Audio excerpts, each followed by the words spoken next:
Lost Furukawa welcomes you to Tokyo, Japan! Grabe guys, no? Napakabilis ng araw. Day 3 na kaagad natin dito sa Tokyo.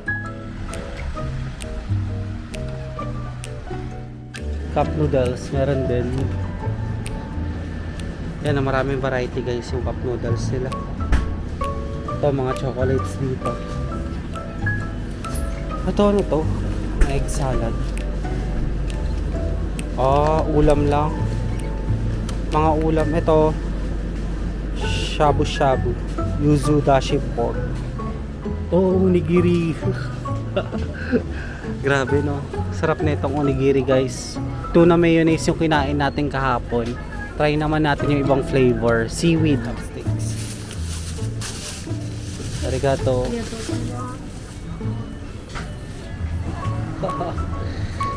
Ayan, try ko lang. Ito daw ay special jelly drink designed to supply carbohydrates equivalent to 1 rice ball. So the jelly drink provides you with the energy to stay active every day.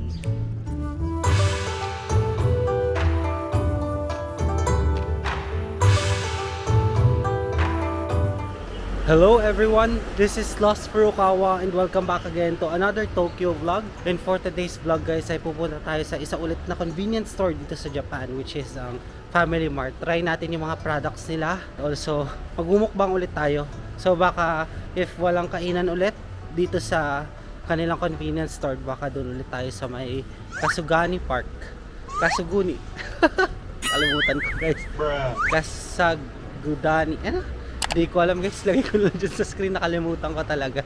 Pero bago pala ang lahat guys, subscribe muna kayo sa channel ko. Tulungan nyo naman ako na ma-reach ang 10k subscribers para makapag-giveaway na tayo ng GoPro Hero camera. And para sa mga bago nga pala sa channel ko, ako nga pala isang travel vlogger and gumagawa ako ng mga travel guides, both local or international. Kaya sa mga hindi pa nakaka-subscribe, subscribe na.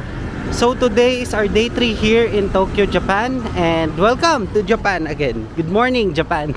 Ito ulit, naglalakad ulit tayo ngayon sa kahabaan ng Taito City. Actually, ito ay nasa area pa rin. Lampas lang pala ng subway yung Family Mart. Mabilis lang naman siya mapuntahan guys kasi isang padiretso, and medyo nasa ulo ko na ito since ilang beses na rin tayo nagpabalik-balik dito from our day 1 and day 2. Grabe guys, no? Napakabilis ng araw. Day 3 na kaagad natin dito sa Tokyo. And ang agenda pala natin today guys, ililibutin natin ang Yokohama. So I'm very excited na ma-tour ang Yokohama. Kasi 'di ba maraming sikat na pasyalan din doon. And also lilipat na rin tayo ng accommodation mamaya. Doon na tayo titira sa ating relatives dito sa Tokyo. So makikita nyo guys yung kanilang village and also slight house. Syempre privacy pa rin, pero hindi natin i-vlog yung kanilang house mismo. So napakabilis ng panahon guys, mag-check out na tayo sa ating hostel dito sa 1980 hostel. Sana ay medyo matagal-tagal pa tayo dyan, pero okay lang, at least 'di ba meron tayong matutuluyan dito sa Japan. I'm happy kasi nakasama ko yung mga Japanese locals na nag-work, as in talagang nakasabayan ko sila sa mga alam mo yun, parang normal na kapitbahay mo lang. So nakakatawa kasi nalalaman mo kung kailan gumigising yung mga Japanese and also kung kailan sila umuwi. Pero pansin ko lang guys, napakaaga nila umuwi sa kanilang hostel and also maaga rin sila gumising para pumasok sa work. So iniisip ko kung anong oras kaya yung work hours sila dito, kasi by 4 PM pa lang mabilis na gumabi dito guys, di ba? So pinakita ko naman sa mga previous clips ko na gabi na kaagad, 4 PM pa lang. Kaya siguro yung mga tao ay nagmamadali na kaagad umuwi kapag after work, di ba? Guys, for rent daw, oh. Baka gusto niyo tumira na dito. Oh, napakaganda ng kanilang apartment. Ano ba yan, apartment or condo ba yan, oh? Tignan niyo yung design, ang ganda, di ba?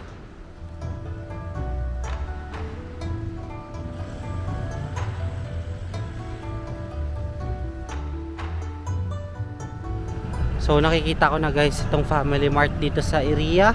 So kailangan lang natin tumawid sa pedestrian lane na yun.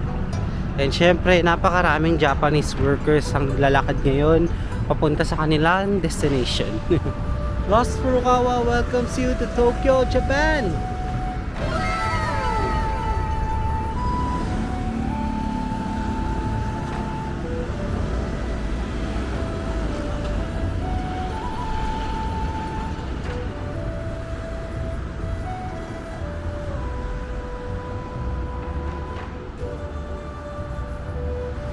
So naglalakad na tayo guys dito sa kanilang entrance. And kuhaan lang muna natin for thumbnail. Ayan. So pasok na tayo sa kanilang entrance. Dito kaagad yung bathroom essentials. Tapos school supplies. So isip na naman tayo guys ng makakain ngayong breakfast. Cup noodles meron din. Yan, maraming variety guys yung cup noodles nila. Ito mga chocolates dito. Daming chocolate guys oh. Oh, soju. May soju dito. Ito ano to? Egg salad. Ulam lang. Mga ulam. Ito shabu-shabu. Yuzu dashi pork. Yan nyo guys, oh, may squid. Spicy grilled squid. Ito, nandito kagad tayo sa mga beers. Ito yung mga drinks nila. Calpis. Nakakita naman tayo ng Calpis guys. Ibang brand naman. Kasi hindi siya malamig. From Asahi rin. Siguro kuha tayo water. Teka lang, kuha muna tayo basket. Isa lang. 108 JPY.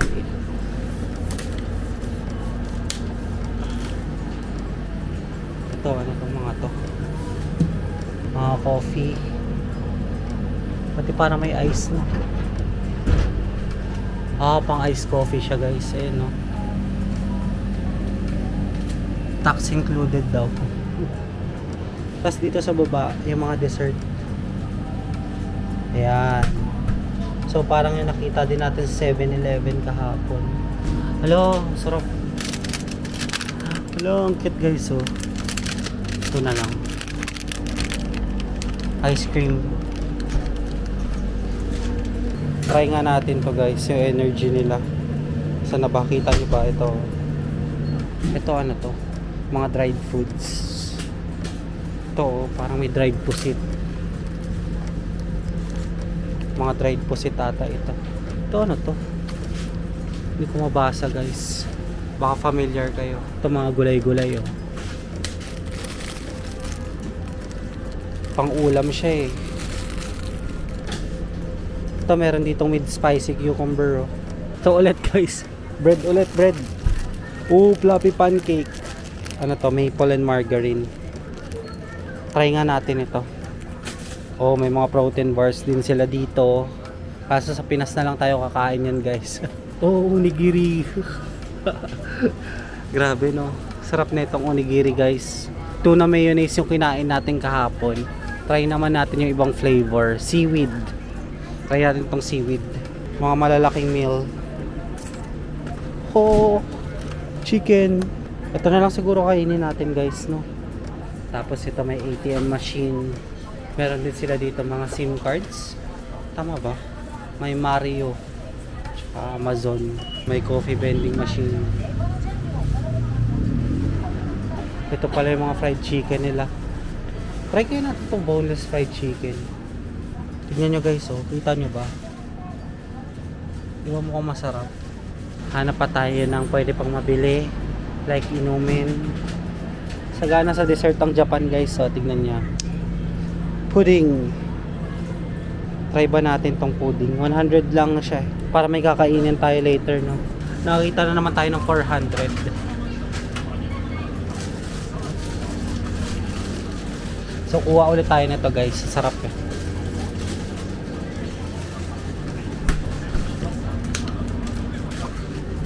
Ayan. Ito na yung mga pinamili natin, guys. Teka. Pakita ko sa inyo later. Yeah, this one. Yeah.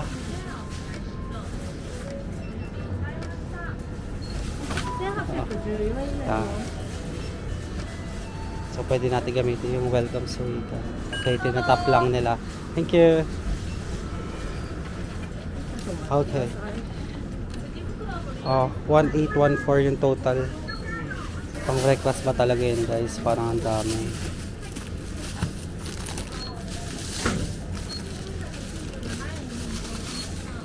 Baunin lang natin siguro yung iba sa biyahe mamaya. Parang hindi natin maubos yan lahat.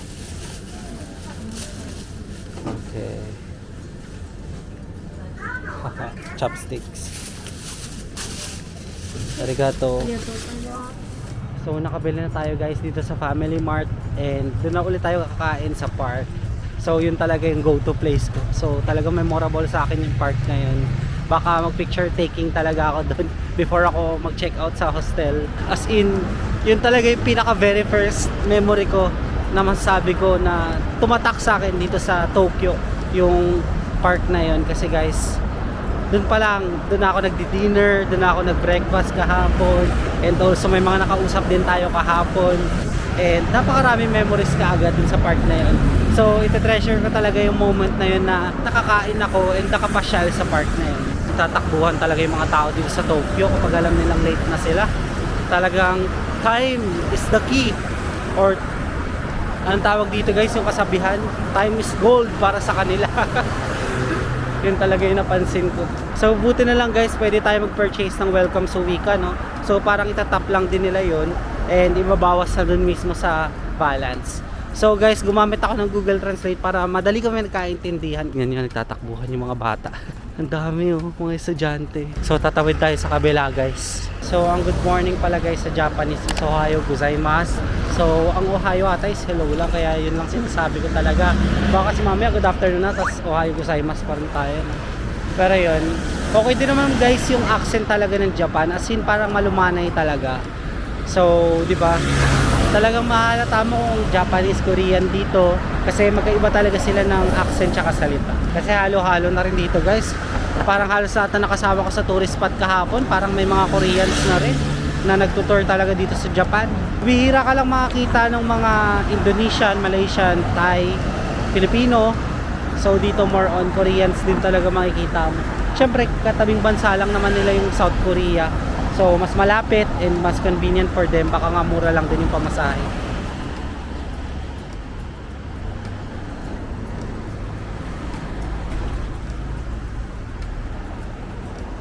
So magmumukbang muna tayo guys. Hindi, joke lang. Guys, lagi nilang may bell dito sa Japan. Hindi ko alam kung para saan yung bell na yun. Pero every 8, anong oras na ba? 8:15 tsaka 6:15 nagpapatugtog sila ng bell. So 6:15 PM sa gabi. Kahit sa gabi guys, may naririnig akong ganyan dito. So hindi ko alam kung para saan yung bell na yun. Pero guys, sa mga Japanese na makakapanood nito and sa mga naninirahan sa Japan, comment down below kung ang ibig sabihin ng bell. Every 8:15 AM tsaka every 6:15 PM. So ito, syempre, binili nating tawag dito, vanilla ice cream bread. Ayan, so mamaya natin kakainin yan. Syempre hindi mawawala ang 400 Yakult. Ayan. Next, itong water. Ang tatak niya is Suntory Natural Mineral Water from the Okudaisen. Next is itong energy drink. Kailangan natin to guys. Ayan, try ko lang. Ito daw ay special jelly drink designed to supply carbohydrates equivalent to 1 rice ball. So the jelly drink provides you with the energy to stay active every day. Next, onigiri seaweed flavor. So kahapon to na mayonnaise. So try naman natin itong seaweed. Next, pancake. Ayan. Next one is pudding. Mga pang dessert, no? Tapos ito, straw. Dito yan sa 400. Itong chopsticks sa kakainin nating chicken bento. So ito pala yung tsura ng fried chicken sa kanila, no? Ayan na. So wait lang guys, babalikan ko kayo kasi magpi-picture taking lang muna tayo ng mga foods natin kasi memory. Memory ito guys. So di ba tayo ay isang memory holder. So kailangan natin i-upload din ito sa ating social media account at Lost Furukawa. And guys, yun na mismo yung aking FB page and Instagram. Okay guys, so done na tayo mag picture taking sa mga foods. And ngayon, sisimulan na natin kainin tong bento. So bento muna. Guys, nasabi ko nga kahapon na mas madali gamitin yung chopsticks dito sa Japan compared dun sa Pinas. Hindi ko alam kung bakit, pero ang gaan-gaan nila sa feeling. Tas kahoy lang siya guys. So open na natin tong bento nila. Oh, plastic. May plastic pa siya guys. Okay. Mukbang na naman po tayo guys, ano? Breakfast daw pero grabe sa kinakain. Ha, tadakimasu. Fried chicken.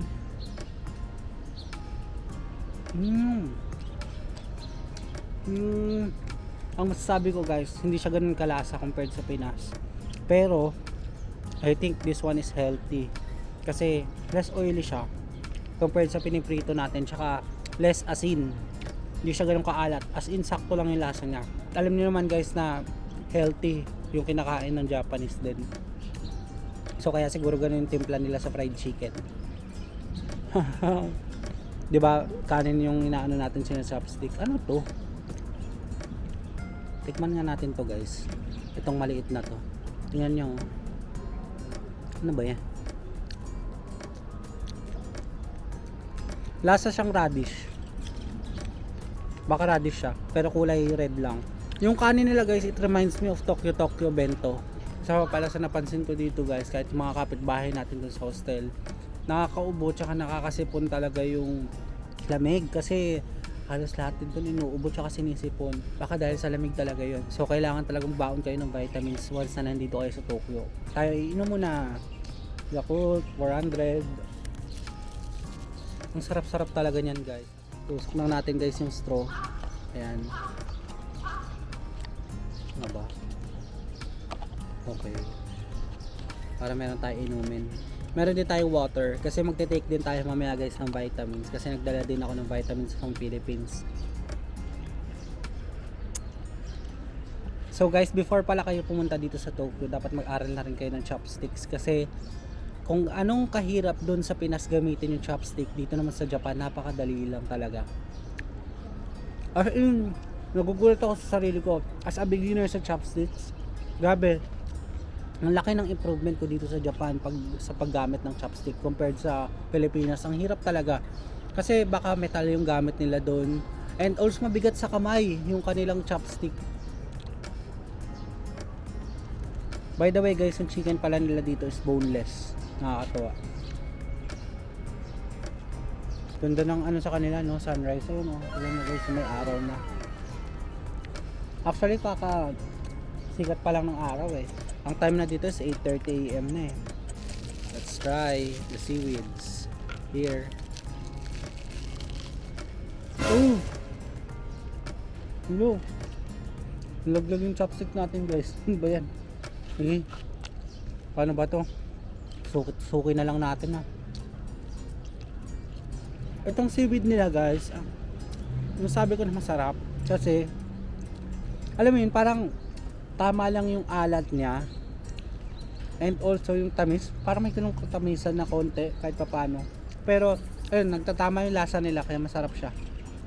So for me, mas bet ko to compared dun sa tuna mayonnaise kahapon. So try na tong seaweed flavor ng onigiri.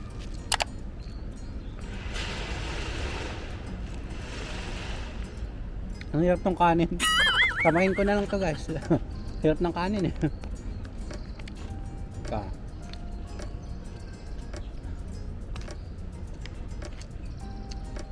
Magkakamay tayo ngayon dito sa Japan. Kung gusto lang tayo mamaya sa hostel.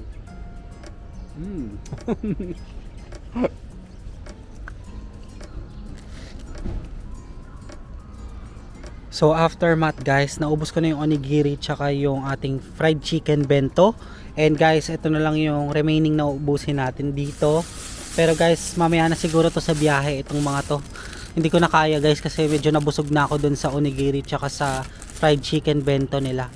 So mamaya na yan sa biyahe kapag going tayo dun sa relative house natin. Guys, ito, gusto ko talaga matry ito kahit ang lamig sobra. Alam nyo ba 11 degrees ngayon? Tignan nyo yung kamay ko guys. Naninigas talaga oh. Hindi na nga ako makapag-vlog na maayos guys oh.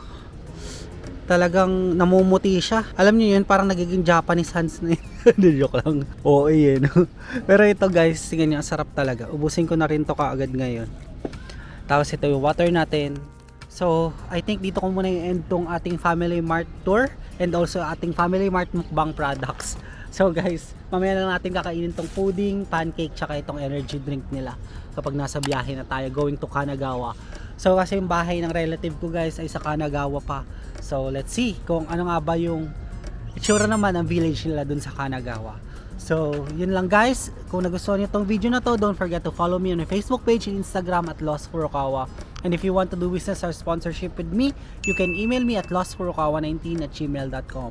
And guys, don't forget to hit like, subscribe, and notification bell para updated kayo sa mga bagong Tokyo vlogs ko. That's it guys, I really appreciate you being here. Let's start on another Tokyo vlog again in the next one. Bye! So guys, miss ko talaga to. And ang next agenda pala natin guys is baka pumunta tayo saglit sa Akihabara. So itong Akihabara talaga guys is good for anime and gamers talaga. Yan, kailangan natin magsumikap na iakyat panaog talaga yung mga maleta natin tsaka mga bag. Kaya mag-Yokohama tayo guys kasi mas malapit na dito yung Yokohama.